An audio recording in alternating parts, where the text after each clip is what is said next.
conversation of the day 1လေးစပါပြီ။ခေါင်းစဉ်လေးက weekend plans စနေတနင်္ဂနွေမှာလုပ်မဲ့အစီအစဉ်တွေ။ကဲပထမဆုံးကျွန်မက A နေရာနေပြောမယ်ပေါ့နော်။အဲ့ချိန်မှာကျောင်းသားက B ကိုပြောချင်ပါ။ပြီးပြောင်းပြန်တစ်လှည့်ပြန်လုပ်မယ်ပေါ့နော်။ဒါဆိုရင်စလိုက်ရအောင်။ Hi, what are your plans for the weekend?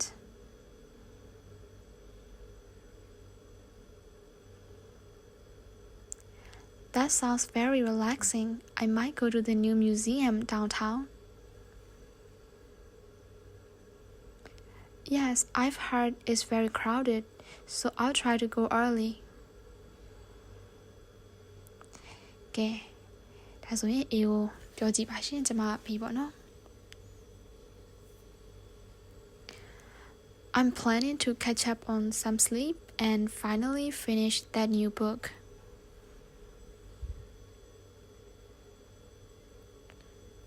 Oh, that sounds like a good time.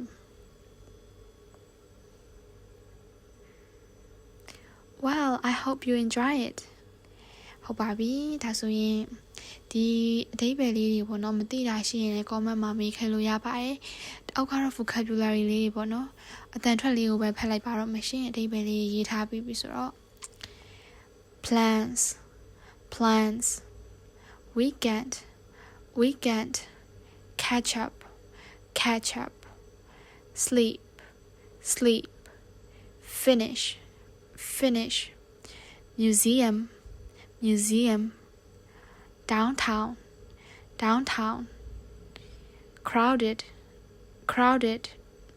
enjoying ကဲဒီချင်တဲ့စလုံးလေးတွေကိုလည်း comment မှာမေးသွားပါအောင်ပြီးတော့ဒီလိုပေါ့နော် conversation လေးလေးလာတဲ့အခါမှာကိုကအသုံးများနောက်မဲ့ကိုသုံးမဲ့စလုံးမျိုးလေးတွေကိုမှတ်ထားပြီးတော့တကယ်လက်တွေ့စကားပြောမှာထည့်ပြီးသုံးကြည့်ပါရှင်